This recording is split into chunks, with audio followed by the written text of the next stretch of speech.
Do you remember when a bunch of billionaires died and the whole internet celebrated? Well, it all starts with this guy. His name's Stockton. And Stockton is a pilot and an engineer, but what he really wants to do is explore the universe, like Captain Kirk on Star Trek. But one day in 2004, when he's 42 years old, he decides to do just that. Except he's gonna start specifically underwater. And so he starts renting private submarines to travel down into the deep. And he is shocked at how few submarine rentals there are out there. And so after a little research, he starts thinking, hey, I'll build a private submarine myself and I'll let people rent it from me. So in 2009, that's what he does. Stockton starts his own company, Oceangate. Hi, my name is Stockton Rush. I'm the CEO and founder of Oceangate. Then in 2016, he and Oceangate start taking tourists in a small submarine to tour underwater ruins from this Italian shipwreck. That's pretty cool. But that's apparently not enough for Stockton. He's thinking bigger. He wants to take tourists down to a destination that's really hard to get to. A destination that's going to get his company a lot of buzz and attention. That destination, the wreckage of the Titanic. And so Stockton gets to work, and he starts designing a submarine that can withstand the pressure of the ocean at 13,000 feet deep. And old school standard submarines, they're too expensive and way too big. And Stockton, he wants his to be cheap. And so, boom, he starts building it. And apparently he cuts some corners on the material he uses on it, and he adds a bunch of other pre-made parts so that Oceangate can save some money. And he also installs a Logitech video game controller to steer it. Now, he does get a lot of criticism for this, but I actually looked into it, and it's apparently not uncommon to use Logitech video game controllers to control certain parts of submarines. So he's not entirely crazy for installing one on his, apparently. Anyway, once it's built, he calls this new submarine Titan. And it ends up being about the size of an SUV. And so Stockton tests the Titan without anyone inside to see if it can withstand the pressure, and actually, it holds up. And so it looks like his dreams are gonna come true. He's actually gonna get to explore the ruins of the Titanic.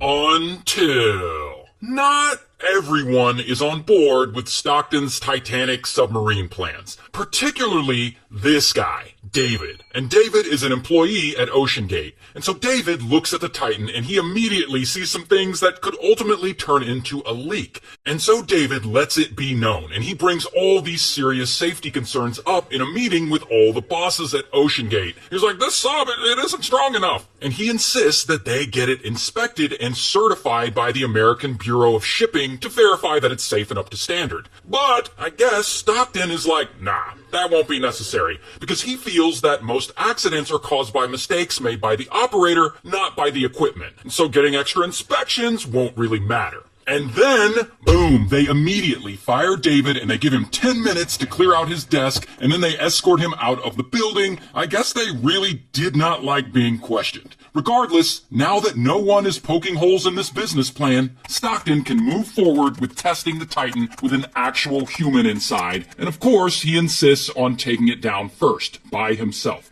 And so he takes the Titan down, and everything seems to be going fine. But then, once the Titan is around 10,000 feet down, suddenly, bam, it loses all communication with the support crew on the surface. But Stockton, he isn't scared. He's down in the submarine looking out the little window and seeing all this magical deep sea shit that makes him feel like he's finally living his childhood dream of becoming Captain Kirk. But anyway, he eventually pilots the sub back up until he gets communication back. Now, that little test run would suggest that this sub isn't exactly safe. But old Stockton, he doesn't seem to be bothered by this. In fact, at one point, he's quoted as saying, at some point, safety is just pure waste. I mean, if you just want to be safe, don't get out of bed. Oh boy. So anyway, in 2021, Stockton and Oceangate start taking tourists down to see the wreckage of the Titanic. All for the low price of $250,000 a person. So basically, you gotta be super wealthy to engage in this. And they take, I believe, 13 expeditions down to see the wreckage. And most of these trips are, in fact, successful. However, they do lose communication with the surface a bunch of times during some of them, and apparently the Titan has over 118 different major and minor technical issues, including one time the battery died and passengers got trapped inside the sub for 27 whole hours. Which is definitely enough to make me say, all that, but I don't know, I guess these billionaires are just built different because they keep paying the money and they keep going. And by 2023, Stockton and his company Oceangate, they're getting a lot of attention from the news media. So this is great for him. I mean, more media means more attention and therefore more customers.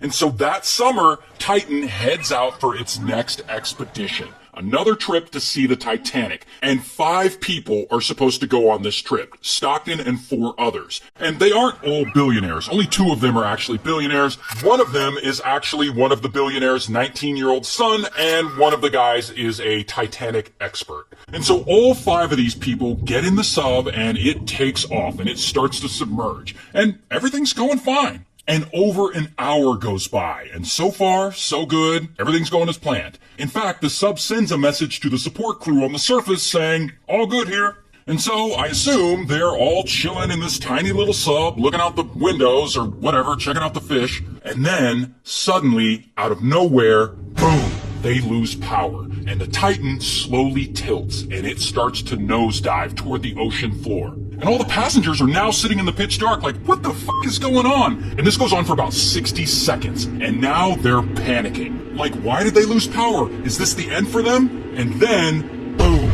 the Titan implodes. And it crushes everyone like a soda can.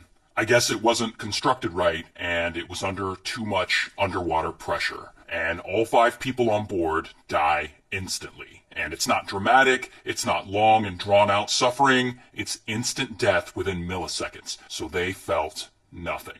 And here is actually footage of a piece of the sub they later found on the ocean floor. Now, there is some speculation that the 5 passengers did not lose power before the sub imploded, that it just imploded instantly and there was no panicking and no darkness or anything like that. But the truth is, we actually don't know for sure. And so then this story breaks and it's all over the news. And then the internet hears about it and they are ruthless. Like they fucking celebrated these 5 people's demise. Do you remember that? Like the general consensus when this happened was, yeah, fuck those billionaires. Like they deserved it. Like what? And people are like making memes out of it? Tons of memes. Like these people were just trying to explore the ocean and the internet is over here dancing on their grave. It was wild.